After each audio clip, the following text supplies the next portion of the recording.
Playboy White House correspondent who was in the room where it happened yesterday, correct? Yeah. Yes. Brian, okay, were you there for the thing where he didn't social distance the chairs and then it's like, look how close you all are together. See, things are getting better. No, I missed that one. I was happily not. What I don't understand is why we didn't just pick up our chairs and move 3 feet to the left or to the right and Thank you. separate ourselves. Thank you. Eric Bowler said that yesterday. You should just leave because, they're going to make you not social distance and endanger yourselves. I mean, they're just. So were you in the Kelly one yesterday? Yes, I was 6 feet behind the OAN reporter watching that wonderful monstrosity. Not the OAN monstrosity, but the Trump monstrosity. Yeah. Brian, two different. You've seen a lot.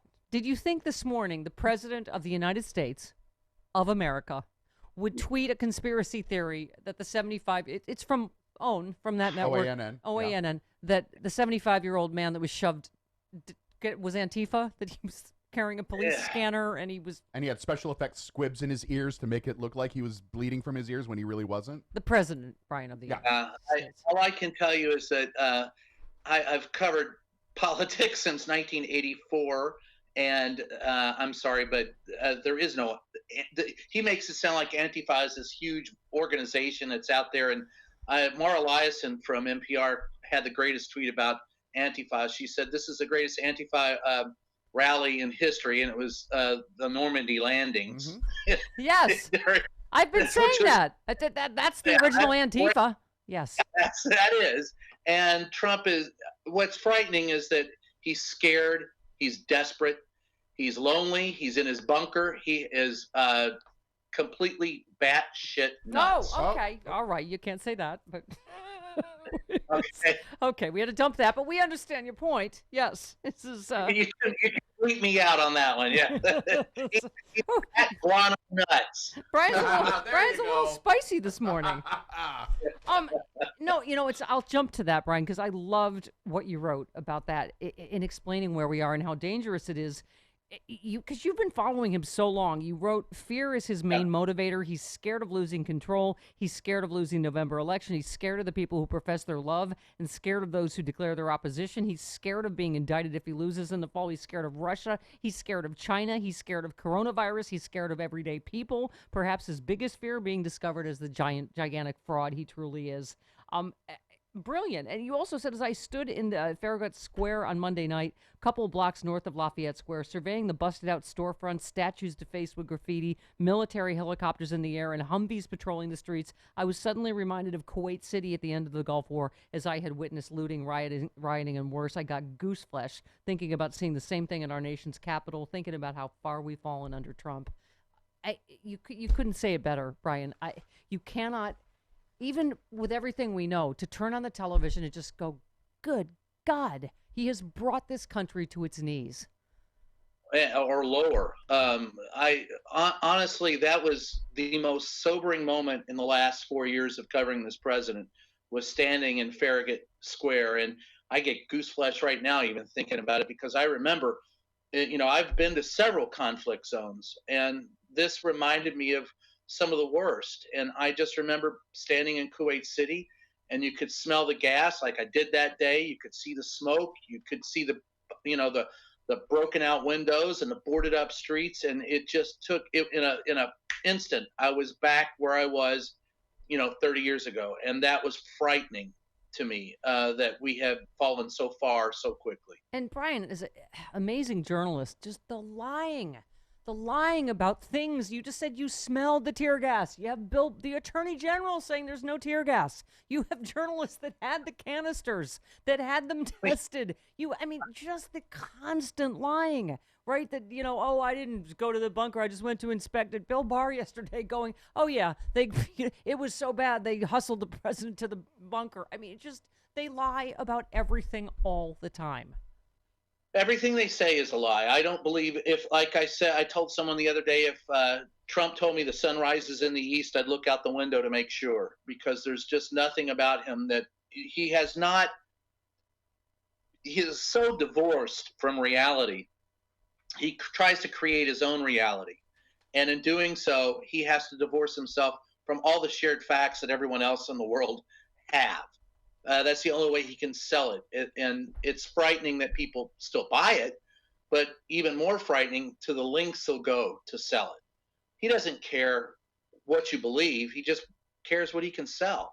And right now he's trying to sell a second act. He wants that, because he's scared to death. What he's really frightened of, not only, there are plenty of people who know that he's a fraud. He's really scared of going to prison and losing everything. And that's a legitimate fear, which makes people wonder if what we saw in Lafayette Park with him blocking off the White House and putting the fence up is a prelude to what will happen should he lose the election. Will he refuse to come out? And I think the Secret Service is our best friend in that regard. They won't stand for him squatting in the White House should he lose the election. But it's going to be a very frightening scenario. Yeah. So Kelly McElhenney continued to defend the clearing of protesters, as you know, because you were in the room where it happened. When asked by one reporter if the president's sorry for how things went down, she said no, the president's sorry about the fact that Antifa wreaked havoc in our streets and the failure of some members of the media to note that. So you're reporting because it didn't happen. Look, I was in Lafayette Park. There was a couple of cops who came up to me and then they recognized me and they let me go. But they were beating on reporters from Australia. They got sued for that. The protest had, the day before on the Sunday that I was there, it had been a little rough. They had torn down some gates and thrown some bottles, but the cops didn't do anything. On this day, when they decided to gas him and chase him out of Lafayette Park so he could have a photo op, they weren't. This was an afternoon crowd. The riotous people usually occur at night. They got nothing better to do. They come out and riot at night under the cover of darkness. This was mid-afternoon. This was 5, 6 o'clock at night. These were kids and adults, and they were peacefully protesting. I was there. There was no violence. That's a lie. That's an out and out lie. I hate to subject you to this again when you were in the room where it happened, but here she is. Yeah, the burning of St. John's is what prompted the decision to move the perimeter. It's what prompted Park Police to say that evening the perimeter must be moved. It's what prompted, it's what prompted AG Barr to agree with that decision on Monday morning that the perimeter needed to be moved. But when you hurl objects at Park Police, when you don't move after 3 orders are given, Park Police acted appropriately. When the shield of Park Police was batted down when one person tried to grab a Park Police officer's weapon, that's not peaceful by any definition of the word. Okay. What do you need to say? She's full of it? Yes. Yeah. What did you ask her? You said you asked. Well, I was leaving the room. See, I'm not allowed to be in there. There's only 14 reporters and they make a space for OAN at the back. So I was 6 feet behind her. But my question was, she said the president supported peaceful protest. And my question was, how do you say you support peaceful protest when you're telling people not to take a knee? That's as peaceful as it gets. But that's when her hearing failed. She didn't hear that. Well, she was on her way out the door. And yeah, you said it best. You tweeted, "You do not disrespect our country by taking a knee. You disrespect our country by telling us we cannot take a knee." Donald Trump, you disrespect our country with every fetid breath you take. And I bet you know it's fetid because you've been in the room where it happens. I've been 5 feet from him. Oh. What does it smell like, his breath? Oh, no. I'm not going there. That's a straight line with about 6 different punchlines. I'm not. Kentucky Fried Chicken and fascism? I don't know. I know Barack Obama smelled. Well, that's E-rated stuff. We're not a blue comic room, so I won't go there. I had a friend that got to hang out with Barack Obama, Aisha Tyler, and she said she confirmed that he smelled like cookies and freedom. And I'm just saying, Trump got to smell like some combination of fast food and fascism. I don't know. Yeah. Okay, so the first thing Kaylee said to you guys was, "I will never tell a lie." Which that was a lie. Yeah. Okay. How about this one yesterday? How about this one? Hang on. I believe President Trump, people across the country recognize that while Mitt Romney has a lot of words, notably he said that 47% of the nation is dependent upon government, believes they are victims, believes that the government has a responsibility to care for them. Those were Mitt Romney's words not too long ago. The president takes great offense to those words. No, That's he not doesn't. America. No, he. Oh my God. They think we have no records of any kind, videotapes or Twitter. Trump did not take offense. He endorsed the message during the 47% controversy. Trump adopted a clear stand. Romney had done nothing wrong. In an interview with CNN, Trump defended Romney and said it was an issue that deserved debate. He said, I don't think he should be apologizing.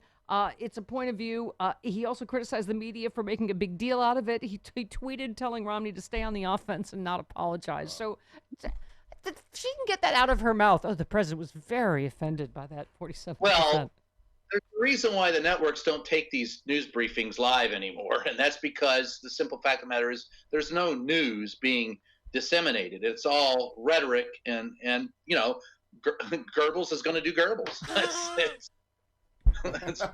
Goebbels going to Goebbels. Yeah, that's it. Goebbels going to Goebbels. And gobble, gobble. Yeah. And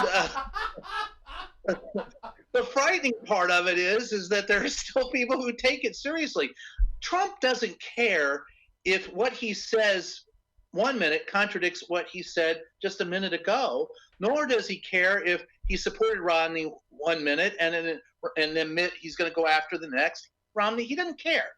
All he cares about is keeping the chaos churning. So maybe you don't watch that he's running away with a bank, and that's been his MO since he walked into office. Yep. He doesn't care. He only cares about himself. And you nailed it on Twitter. You said you didn't build anything. You inherited a great economy and crashed it because you couldn't handle the pandemic. You're also a liar and a cheat, but that goes without saying. Brian, do you take? Are you hopeful with? I mean, I know I hate to get happy with this polling, but I gotta say it is way ahead of where Hillary. Because I know they're like, oh, well, Hillary was too, but it's way ahead of where Hillary was, and now we have 3.5 years of this, right? Well, all I can say is that Joe Biden's greatest campaign asset is Donald Trump. All he has to do is sit and watch Donald Trump fumble it and just say, do you really want, it boils down to what's been said before. Are you better off now than you were 4 years ago? Yeah. Now, if you can answer yes, vote Trump.